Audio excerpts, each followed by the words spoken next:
하나님께서 주시는 은혜와 사랑과 평강이 여러분의 심령 또 가정 모든 일에 넉넉히 있기를 진심으로 축복합니다. 오늘 읽었던 이 말씀은 대단히 유명한 구절이고 유명한 말씀입니다. 내게 범죄한 형제를 몇 번까지 용서하면 좋겠습니까? 7번 정도면 충분하지 않습니까? 주님께서 대답하시기를 7번뿐 아니라 7번을 70번까지 하라라고 말씀하신 주의 음성 가운데 그 말씀하신 말씀하신 뜻이 무엇인지 함께 교훈받기를 원합니다. 그리스도인들이 이 땅에 살면서 두 가지 큰 계명을 가지고 살고 있습니다. 하나는 위로 하나님을 사랑하는 것이고 또 다른 하나는 옆으로 있는 우리의 이웃을 우리의 몸처럼 사랑하는 일입니다. 이것은 신구약 성경이 우리에게 가르치는 아주 귀하고 집약된 내용입니다. 마태복음 22장에 보면 한 율법사가 예수님께 찾아 나옵니다.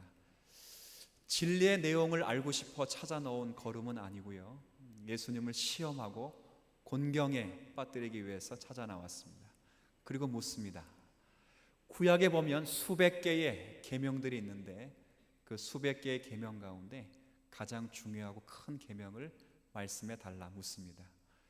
우리 주님께서 말씀하시기를 내 마음을 다하고 목숨을 다하고 뜻을 다하여 주 너희 하나님을 사랑하라. 이것이 크고 첫째 되는 계명이요, 둘째도 그와 같으니 내 이웃을 내 몸처럼 사랑하라. 이것이 율법과 선지자의 강령이니라. 이 말은 율법과 선지자가 누누이 가르쳤던 가장 중요한 핵심이라. 그러면 핵심, 성경 전체가 가르치는 핵심이 바로 하나님 사랑이요 이웃 사랑입니다. 하나님 사랑, 이웃 사랑, 대상은 다르지만 공통 분모가 단어가 끝나는 바로 사랑입니다. 사랑. 오늘 그래서 제가 사랑과 용서에 대한 이야기를 조금 할 것입니다. 전제 두고 말씀드릴 것은 누구를 정죄함이 아니고 우리를 꾸짖자함이 아닙니다. 이 말씀 앞에 우리가 서 있는가를 정비하고 다시 한번 저를 포함해서 모든 성도가 이 말씀 앞에 세워지기를 간구하고 소망하는 마음으로 이 말씀을 받기를 먼저 개인적인 바람으로 또 기도했었고 또 그렇게 소원하는 바입니다. 우리가 하나님의 사랑을 받았습니다. 하나님의 사랑을 알고 용서를 알고 있다고 하는 것은 그 사랑의 용서가 우리의 것이 아니고 하나님께로부터 주어진 선물이요 은혜임을 잘 알고 있습니다. 요한일서 4장 말씀을 좀 한번 보시죠. 요한일서 4장 말씀. 자, 마태복음 18장 그냥 두시고 요한일서 4장을 한번 가보십시오. 신약성경 391쪽입니다.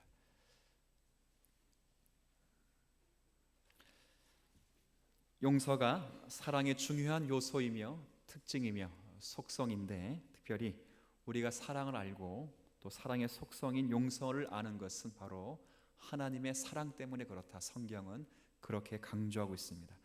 요한일서 4장 10절 말씀 보십시오. 4장 10절 제가 한번 읽도록 하겠습니다. 신약성경 391쪽입니다. 요한일서 4장 10절. 사랑은 여기 있습니다. 이것이 진짜 사랑입니다. 이렇게 말합니다. 이것이 진짜 사랑의 본질이요 사랑의 내용이요 사랑의 정의입니다.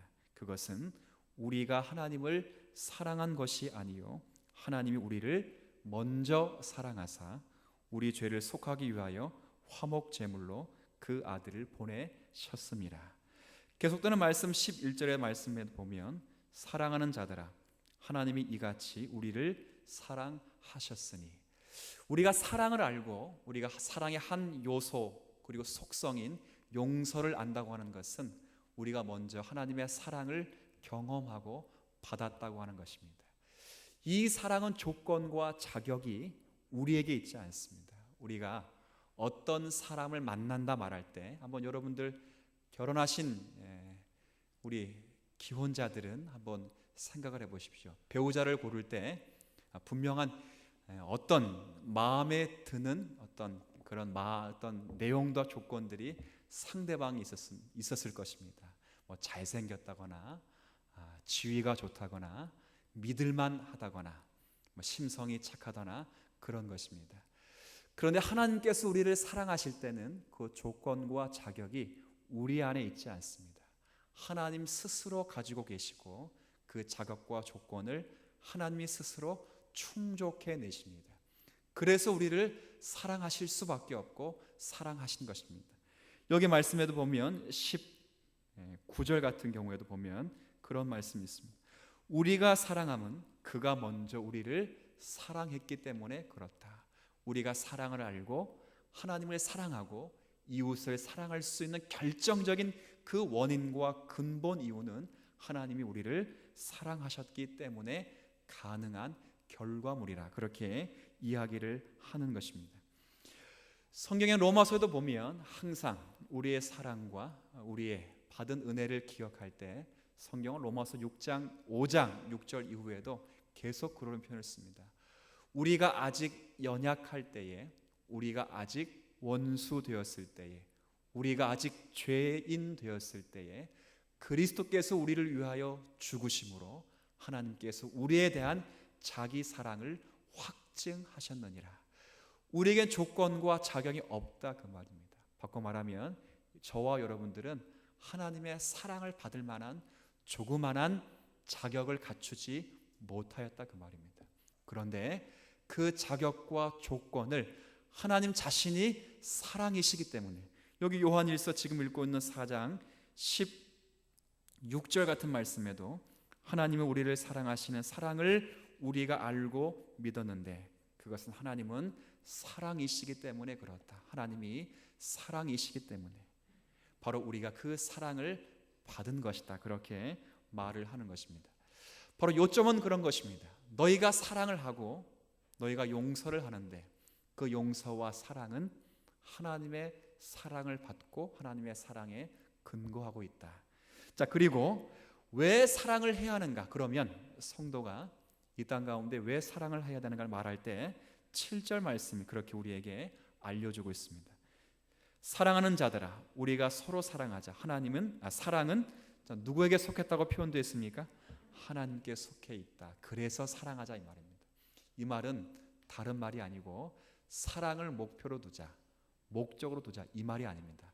사랑 한번 해보자 이 말이 아니라 우리는 하나님께 속해 있고 하나님은 사랑이시기 때문에 사랑을 본질적으로 할 수밖에 없는 자들로 부름을 받았다 그 말입니다. 어떤 것과 같냐면 여러분 혹시 감기 걸려보신 분들 계실 거예요. 저도 감기를 걸리면 감기 걸리면 반드시 나타나는 현상 가운데 콧물이 나요. 콧물. 그리고 기침이 납니다. 아무리 기침을 감추려고 해도 감기에 걸리면 반드시 기침을 하게 됩니다. 똑같습니다. 사랑을 목표로 하고 목적으로 하라 그 말이 아닙니다. 하나님께 속해 있으면 사랑은 감기에 걸린 자가 기침과 콧물이 나듯이 반드시 사랑이라는 것이 용서라는 것이 성도의 몸에서 나올 수밖에 없다고 하는 것이 오늘 본문이 요한일서가 우리에게 가르쳐주고 있는 그런 표현입니다. 우리가 받은 그 하나님의 사랑 그리고 하나님께 속해 있기 때문에 하나님을 이제 사랑하기 때문에 이 땅 가운데 우리의 종교적인 모든 형태들이 있습니다. 예배하는 것도 하나님을 사랑하기 때문에 하는 것입니다. 여러분 속에서 예배하고 무엇 받으려고 예배하는 분은 아무도 없을 것입니다. 그건 이방 종교나 그렇게 예배하는 것입니다. 우리가 봉사하고 헌신하는 것도 무엇을 받아내기 위해서 더 높은 등급이 되기 위해서 그렇게 하는 것이 아닙니다. 하나님께 속해 있고 하나님의 사랑을 받았고 하나님을 사랑하기 때문에 그런 것입니다. 내 이웃을 내 몸같이 사랑하라 하신 말씀도 이웃 사랑에서 뭘 얻어내기 위한 수단이 아닙니다. 하나님께서 우리를 사랑하셨고 그래서 하나님께 속해 있고 그래서 하나님을 사랑하기 때문에 그 원리로 우리가 이웃을 내 몸처럼 사랑한다 그 말을 하는 것입니다. 오늘 본문이 바로 그 이야기를 합니다. 용서라는 것이 뭐냐? 용서는 사랑의 한 요소이면서 특징이면서 사랑의 아주 중요한 속성이라고 말합니다. 결국 우리가 용서받았기 때문에, 우리가 사랑받았기 때문에 우리의 삶에는 반드시 사랑과 용서가 열매로 맺히고 있어야 된다라고 말합니다.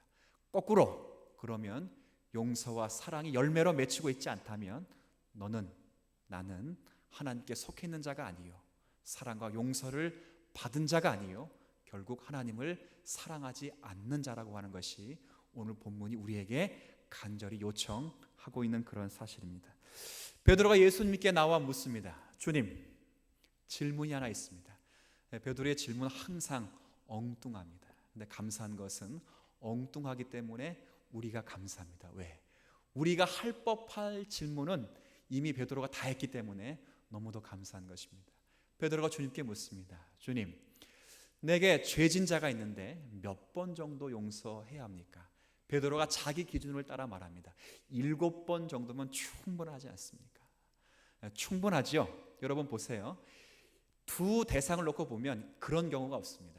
6번 똑같은 사람에게 죄진 사람 없어요. 여러분 가운데 6번이나 한 사람에게 사기 쳐먹은 사람도 없고, 6번째 용서받고 7번째 또 사기치는 사람도 없습니다. 그런 사람도 없습니다. 더더욱 어떤 사람도 없냐면 6번 용서해놓고 7번째 또 용서하는 사람도 없습니다. 그런 사람이 있으면 그런 사람 미련한 사람, 미련한 사람. 그렇죠? 둘 다 없습니다. 6번 죄 져놓고 7번째 똑같은 죄를 동일한 사람에게 지는 사람도 없고, 6번 용서하고 7번 또 용서하는 사람도 없습니다. 근데 주님의 답은 기상천외한 답을 하십니다. 인생들이 도저히 수용할 수 없는 답을 하십니다. 뭐라 말씀하시냐면 7번 뿐만 아니라, 그러니까 7번은 아니라 그 말입니다. 7번 뿐만 아니라 7번을 몇 번까지 하라고요? 70번씩 하라. 그러면 7 곱하기 70번이면 몇 번 하라는 겁니까? 490번. 그래서 491번째 딱 걸리면 죽여버리라, 이 말이 아니고 무한히 용서를 베풀며 살라라고 말씀하는 것입니다. 그러면서 주께서 드신 비유의 말씀이 오늘 핵심입니다. 어떤 비유의 말씀을 하시냐면 한번 들어보십시오. 제가 성경은 읽지 않겠습니다. 제가 비유로, 말씀으로 말씀드립니다. 한 임금, 물론 천국 비유입니다. 천국에 대한 비유인데, 천국에 한 나라의 왕이 살고 있습니다. 왕, 임금이라고 표현되어 있는데, 그 왕이 종들과 청지기와 함께 이제 연말 결산을 하게 됩니다. 결산, 회계를 하게 되는데, 그 종들 가운데 10,000달란트를 빚진 사람이 10,000달란트. 10,000달란트 하니 감이 없지요. 감이 없어 제가 어제 저녁에 말씀 묵상하다가 계산기를 두드려 봤습니다. 자, 계산을 했는데요. 한번 보세요. 10,000달란트는 6,000데나리온. 6,000데나리온이 얼마냐? 한 데나리온이 하루 품삯의 삭입니다. 삭. 그러니까 한 달란트가 6,000데나리온이면 한 달란트는 며칠을 꼬박 일해야 만들 수 있는 돈입니까? 6,000일을 꼬박 일해야 만들 수 있는 돈입니다. 그런데 한 달란트가 아니라 몇 달란트라고요? 10,000달란트니까 그것은 바로 6천만 데나리온. 이래도 감이 없어요. 그래서 하루 품삯이 지금 얼마인지 모르겠는데 7만 원씩 잡으면 7만 곱하기 6천만 하면 계산 안 되시죠? 암산이 저도 안 돼서 계산기를 두드려 보니까 4조 2천억입니다. 4조 2천억. 놀라지도 않을 돈인가요?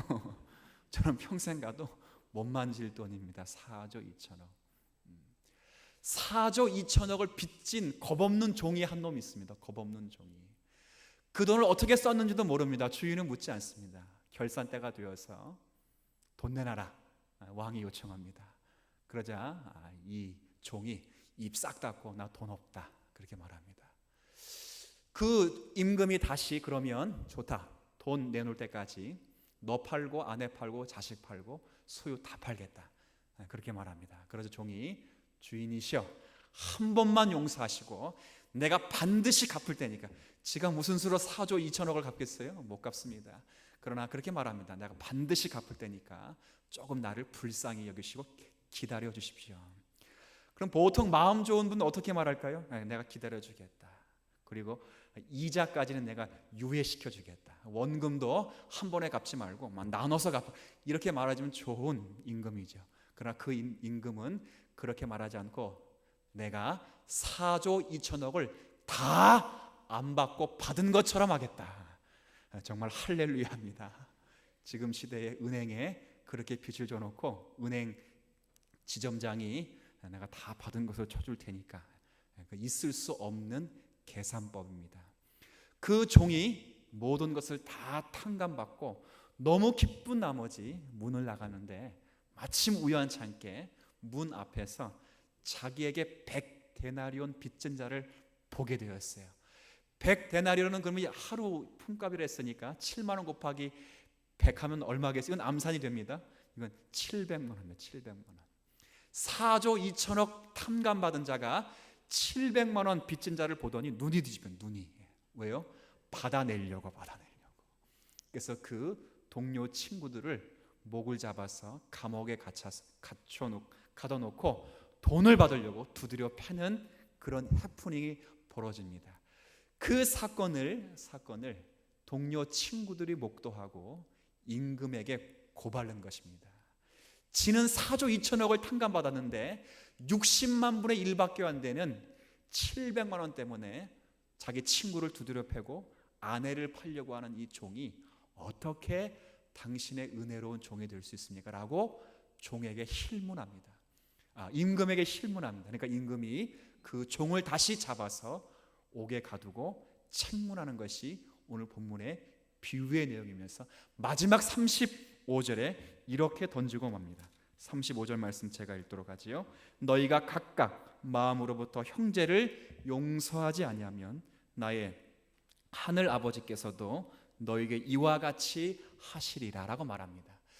오늘 비유에서 중요한 결과 그리고 또 목적하는 바는 뭐냐면 여기에 나와 있는 무한히 용서받은 4조 2천억을 탕감받은, 제가 돈으로 환산했기 때문에 4조 2천억이고요.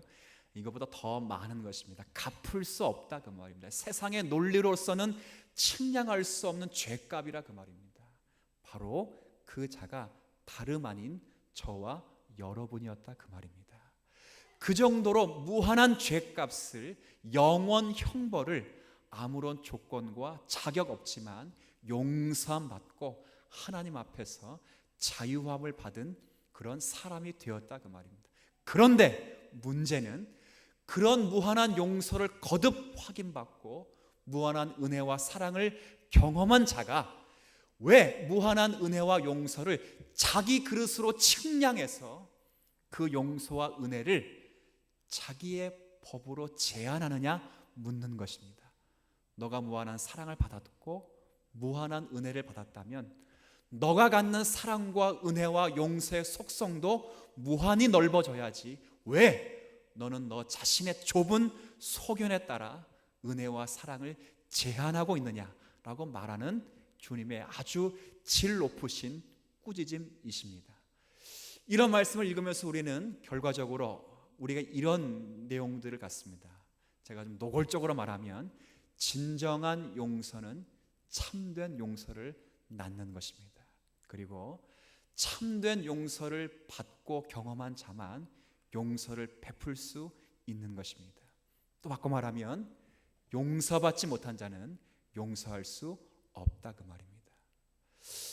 우리가 그냥 들을 수 있는 말입니다. 그리고 그냥 지나갈 수 있는 말입니다. 그런데 이 말이 우리 가운데 두려운 것은 너가 왜 하나님의 은혜와 사랑을 다 받고 그 은혜와 사랑을 까먹고 있느냐라고 우리를 책문하기 때문에 이 말씀이 두려운 것입니다. 누구를 사랑했냐 용서했냐 결과를 지금 묻는 것이 아닙니다. 그 결과를 묻기 이전에 받은 용서와 사랑이 은혜의 성격이 왜 우리의 심령과 행위 속에서는 보이지 않느냐고 우리를 책문하시고 힐문하시고 있는 그런 내용입니다. 성경이 스스로 증명합니다. 영원한 용서함의 근거는 하나님의 영원하신 은혜와 사랑에 근거한다 그 말입니다. 그런데 우리는요 영원한 은혜와 사랑을 받아놓고도 항상 우리가 용서와 사랑을 베푸는 것조차도 우리 기준입니다. 우리가 가지고 있는 기준이요, 우리가 가지고 있는 내용 안에서 용서와 사랑을 말합니다. 제가 쉽게 이야기를 한다면 요나 같은 경우가 그렇습니다. 요나는 니느웨 성이 구원받기를 즐겨하지 않았습니다. 억지로 그냥 하나님의 어떤 역사적인 섭리 가운데 끌려가서 니느웨 성에게 복음의 메시지를 선포했을 뿐입니다. 그러나 복음의 메시지를 선포했다 할지라도 니느웨 성이 반드시 40일이 지나면 그 성이 무너지고 파괴될 줄 알았습니다. 그런데 40일이 지나자 그 성은 무너지기는커녕 회개의 불바람이 일게 되었고 하나님의 성호를 찬양하는 일이 있게 되었습니다. 요나가 그것 때문에 하나님께 불평을 토로하고 하나님께 원망하고 결국 하나님 앞에서 자결하여 죽으려고 합니다. 그때 하나님께서 요나에게 나타나서 하신 말씀이 뭡니까? 니느웨 성을 용서하는 것은 너가 아니고 네가 아니고 바로 나라. 이건 나라. 내가 무한한 용서와 사랑의 근거에서 조건과 자격 없는 니느웨 성을 용서한 것이지 너의 판단 기준의 근거에서 니느웨 성을 용서하고 그를 사랑하고 정죄하는 것이 아니라 그 말이다. 그런데 너는 왜 무한한 용서를 받은 자가 그 용서와 사랑을 자기 기준, 자기 잣대로 항상 측량하느냐라고 꾸짖고 있는 것과 똑같습니다. 마치 지금 베드로의 질문과 마찬가지죠. 베드로의 질문도 그 용서와 사랑을 자기가 가지고 있는 가치 기준으로 판단하고 있습니다. 주님이 그것을 지금 횟수를 제한하자 말이 아닙니다. 사랑을 목표로 두라 그 말도 아닙니다. 왜 너가 그런 무한한 사랑을 받았는데 그 무한한 사랑이 자기 생각으로 측량되고 마느냐를 책문하고 있는 것입니다. 우리는 분명히 알아야 될 것을 이웃을 정죄할 수 있는 그런 진리의 가치 기준과 관계에 대해서 우리에게 능력과 실력이 없습니다. 그래서 성경은 항상 말하죠. 형제의 눈 속에 있는 티를 보기 전에 너 눈 속에는 뭐를 보라 말하냐면 들보를 먼저 보라 말합니다. 이 말은 형제의 눈에 있는 티를 빼지 말라 그 말이 아닙니다. 그러나 형제의 눈 속에 있는 티를 보는 자도 항상 내 눈 속에는 바로 통나무 하나씩은 다 집어넣고 다니는 연약한 존재라 그 말을 하는 것입니다. 성경은 우리에게 그걸 지금 요청하고 있습니다. 지금 이 땅에 있는 교회 속에서 가장 불행한 일들이 뭐냐라고 말할 때 모두가 말하는 것입니다. 교회가 열심히 있습니다. 열심으로 봉사하고 구제하고 헌신하고 기도하고 그렇습니다. 그러나 모두가 이구동성으로 말하는 것은 사랑이 없다고 합니다. 사랑. 모든 교회가 다 그렇게 말합니다. 정말 아이러니한 것입니다. 교회 속에서 가장 많이 말하는 것이 사랑인데 사랑을 설교하고 사랑을 이해하고 인사 말로도 사랑한다 말하고 실천하자 말하고 말하는데 교회 속에 사랑이 부족하고 용서가 부족하다고 말합니다. 왜 그러는가? 그것은 교회가 가지고 있는 모든 구조가 세상처럼 경쟁 구조요, 우열 구조요, 누가 잘하는가라는 구조 속에 살기 때문에 결과적으로 사랑이 아니라 심판과 정죄 요청을 우리가 받고 있다 그 말입니다. 이것은 세상이 갖는 기준과 똑같습니다. 마치 무엇과 같으냐면 게임과 같습니다. 게임. 여러분 바둑을 두면 누가 승자가 되냐면 땅을 많이 차지한 자가 승자가 됩니다. 장기를 두면 누가 승자가 되냐면 적의 왕을 먼저 제거하는 자가 승자가 됩니다. 경마를 하든 경륜을 하든 누가 승자가 되냐면 자기가 찍은 말이 빨리 달리면 승자가 됩니다. 화투를 하든 포커를 하든 자기가 가지고 있는 패가 남보다 높으면 항상 승자가 됩니다. 노래도 마찬가지고 각종 대회도 마찬가지입니다. 그런데 교회가 그럴 수 있다고 하는 것입니다. 무한한 은혜와 사랑을 받은 자들이 교회 속에서 경쟁 구조를 갖다 보니까 자기보다 연약한 자를 정죄하고 죄진 자를 차라리 죽여버리고 자기보다 나약한 자를 무시하면서 자신을 세우는 그런 결들이 있어서 결과적으로 교회 속에서는 기술력과 기능력이 요청받지 하나님의 근본인 사랑과 은혜가 그렇게 나타나지 않는다고 하는 것입니다. 이것이 우리가 갖는 안타까움의 하나일 것입니다. 제가 책을 읽다가 한 가지 좋은 예화를 하나 발견했는데 한번 들어보십시오. 초등학교 가운데 실제 있었던 이야기인데 초등학교 선생님에 관한 이야기입니다. 초등학교 선생님이 이제 그 초등학교 한 클래스의 학급에 어떤 아이가 한 친구의 지갑을 가져갔던 일이 있습니다. 그럼 보통 선생님이 그 아이들을 다 책상 위에 무릎을 꿇게 하고 눈을 감도록 말합니다. 저도 초등학교 다닐 때 항상 아이들이 잘못을 하면 전체가 기합을 받도록 할 때 선생님이 항상 그랬어요. 책상 위에 무릎 꿇게 하고 꼭 눈 감으라 해요. 눈 감으라 말하죠. 그리고 잘못한 사람 손 들라고 꼭 말합니다.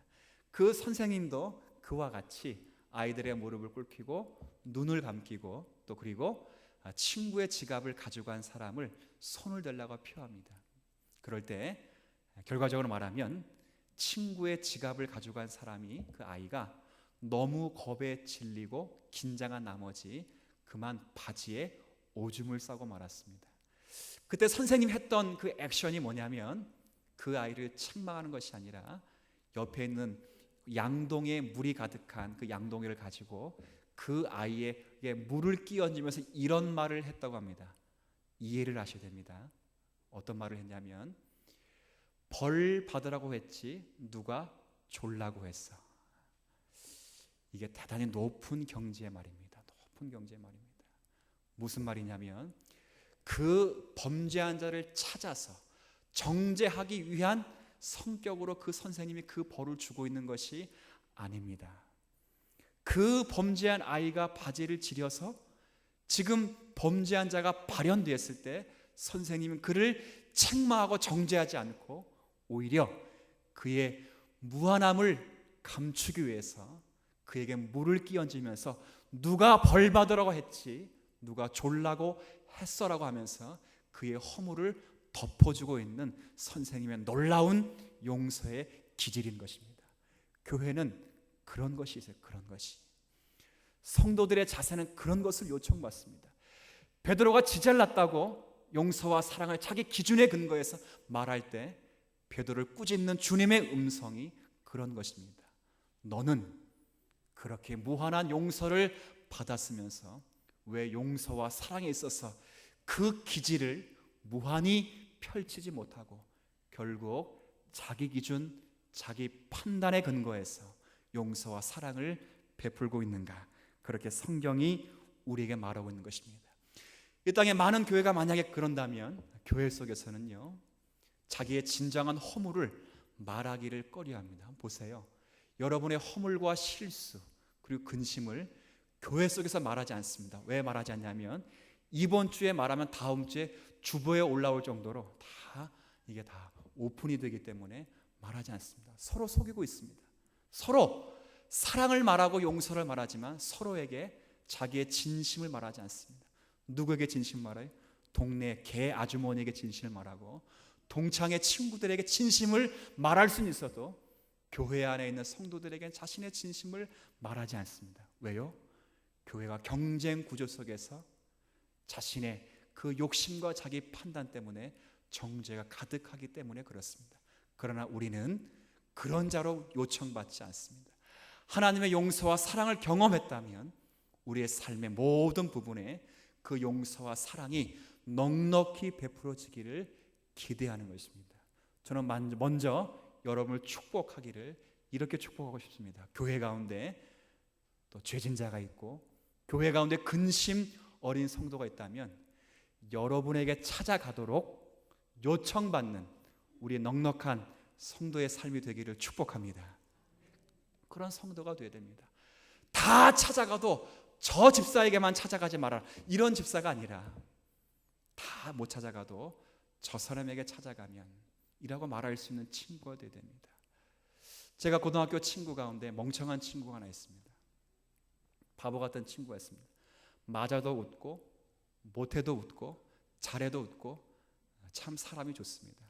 그 친구는 좀 안타까운 것은 이단 교회를 다니는 친구입니다. 그러나 자기는 하나님의 사랑을 너무 받았기 때문에 그렇게 살아갑니다. 그에게 무슨 얘기를 해도 다 웃고 받아줍니다. 그 애가 친구가 아니더라도 그냥 속삭이는 있으면 자기 아버지 이야기, 이혼한 엄마 이야기 다 합니다. 다 왜 듣고 그냥 웃고 또 그냥 그렇게 넘어가기 때문에 그렇습니다. 근데 그는 멍청합니다. 그렇게 늘 그래요. 근데 시간이 지나고 봐서 제가 늘 생각합니다. 누가 바보인가? 그 친구가 바보인가? 내가 바보인가? 성경은 그것을 우리에게 요청하는 것입니다. 그런 넉넉함과 여유로움이 왜 성도의 기질과 성품으로 구현되거나 발현되지 않느냐? 왜 그런 성품과 구현이 꼭 약속으로 제정되듯이 그렇게 숫자와 그런 어떤 제한적인 것으로 두고 있느냐를 성경이 우리에게 묻고 있는 것입니다. 저와 여러분들은요, 무한한 용서와 사랑을 받았습니다. 그리스도께서 우리를 위해 죽으심으로 하나님의 사랑을 경험한 사람들입니다. 이것을 믿고 고백하고 아는 성도가 있다면 이 사랑과 이 용서를 넉넉히 우리에게 베풀어 됩니다. 여러분, 우리가 이 사랑과 용서를 베풀 때에 한 가지 기억할 것은 무작정 눈 감아주라 뭐 그런 건 아닙니다. 관심이 없어서 그냥 묵인해줘라 이런 차원도 아닙니다. 우리가 용서하고 사랑할 때는 때론 따끔한 충고가 필요합니다. 오늘 15절부터 20절까지 말씀 우리가 읽진 않았지만 바로 그 이야기를 하는 것입니다. 예수님께서 비유로 또 말씀하실 때에 한 형제가 어떤 교회 속에서 범죄를 하게 될 때 그 범죄를 처음 목격한 자가 그 범죄를 들추거나 정죄하지 말고 먼저 찾아가서 그 형제의 죄를 알려주고 돌아올 것을 권면하도록 합니다. 그런데 그 형제가 돌아오지 않으면 두세 사람이 함께 찾아가서 그의 죄를 다시 알려주고 돌아올 것을 권면하라고 말합니다. 그래도 돌아오지 않으면 교회에 알리고 교회에 권면해도 돌아오지 않으면 그제서야 또 세리와 이방인처럼 취급하라고 말합니다. 이것은요, 정죄하거나 심판한 단계를 말하는 것이 아니라 이 땅 가운데 성도가 그런 과정 없이 성도들을 정죄하고 심판하기에 최소한 그런 과정을 겪으며 성도들이 살 것을 우리에게 요청하고 있는 내용입니다. 얼마나 이것이 우리에게 무시무시한 그런 말씀입니까? 제가 잘한다고 해서 이런 말씀을 하는 것이 아닙니다. 제가 이런 말씀 앞에 온전히 섰다고 했기 때문에 이런 말씀을 하는 것이 아닙니다. 우리는 너무 바운더리가 좁혀져 있습니다. 우리의 생각, 우리의 가치, 거기에서 용서와 사랑을 함정하고 있습니다. 내가 누구를 용서한다 말할 때도 내가 갖는 용서의 기준의 가치에 근거해서 누구를 용서하고, 내가 누구를 사랑한다 말할 때도 나를 사랑하는 자를 사랑하고 있습니다. 그건 우리가 갖는 안타까운 현실입니다. 그러나 주님이 그런 자리에 있을 때 항상 우리가 말하는 것은 내가 받은, 너희가 받은, 우리가 받은 사랑과 용서를 먼저 기억하라고 성경이 우리에게 말씀하는 것입니다.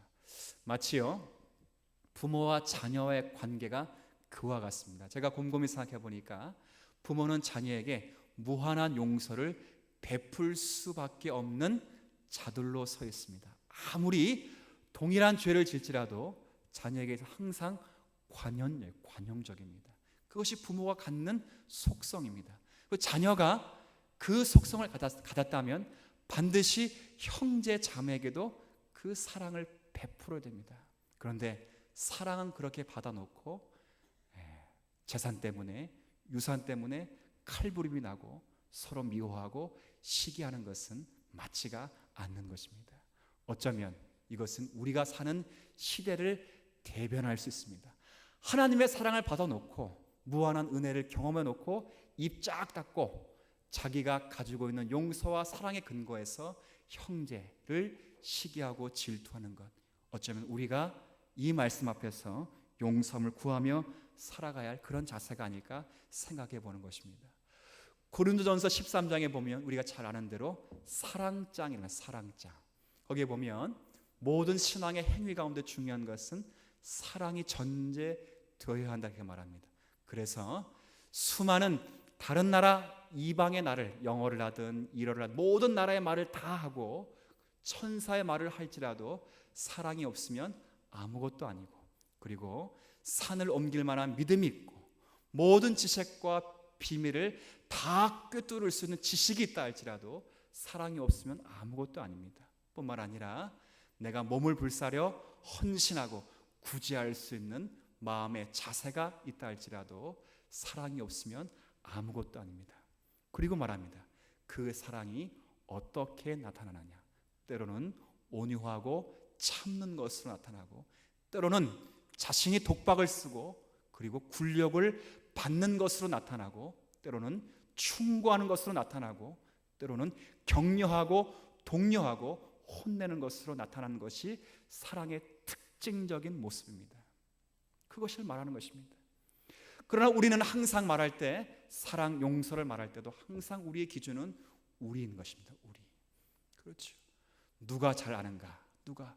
사람을 정죄하거나 심판할 때도 그건 사랑의 마음이 있다 없다는 다른 사람은 몰라도 그렇게 판단하는 사람인 본인은 잘 알 수 있습니다. 본인은 잘 압니다.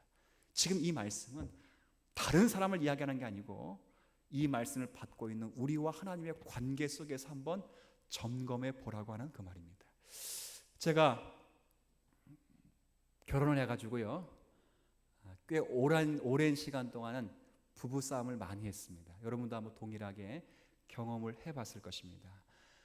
뭐 그렇게 심하게, 물론 심하게도 싸워봤습니다. 심하게도 싸워보고 그렇게 싸워봤습니다.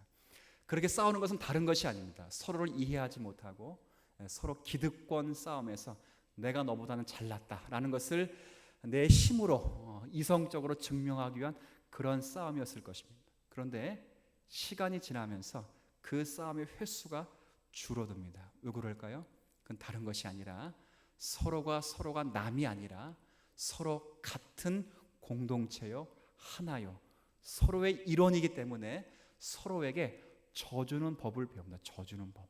그래서 우리가 지금 안 싸운다 이건 아닙니다. 우리도 늘 싸우면서 성숙하고 성화하는데, 감사한 것은 싸우면서 져주는 법을 알기 때문에 서로가 조심하고 있습니다. 그것을 지금 말하고 있습니다. 하나님께서 우리에게 요청하시는 그 용서와 사랑은 그걸 말합니다. 너가 받은 용서와 사랑을 생각해봐라. 그것이 무한하다고 생각하면 너가 이 땅 가운데 형제에게, 자매에게 베풀 용서와 사랑도 무한한 성격으로 배설되어야 된다. 마치 아내를 대하듯이, 마치 남편을 대하듯이, 마치 자녀를 대하듯이 성경이 오늘 그것을 우리에게 요청하고 있는 것입니다. 사랑하는 성도 여러분, 어쩌면 대단히 듣기 힘든 말씀을 들었습니다. 그런데 본문이 말씀하시기 때문에 목사로서는 침묵할 수가 없습니다. 제가 잘했기 때문에 이 말씀 드린다고 말하지 않습니다. 저도 이 말씀 앞에 서 있는 성도에 불과합니다.